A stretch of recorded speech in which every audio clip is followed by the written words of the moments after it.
Багш хүн ямагт мэдлэг боловсролоо дээшлүүлж шинийг санаачлан судалгааны ажил сургалтын арга зүйгээ шинжилэн тасралтгүй хөгжих учиртай гэдгээ.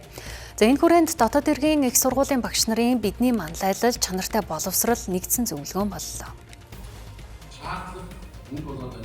Улс орныхоо дотоод аюулгүй байдал, иргэдийн амар тайвныг сахиулах, салбарын хүний нөөцийг бэлтгэх хариуцлагатай бөгөөд нэр хүндтэй үргийг та бүхэн үүсгэж байгаа.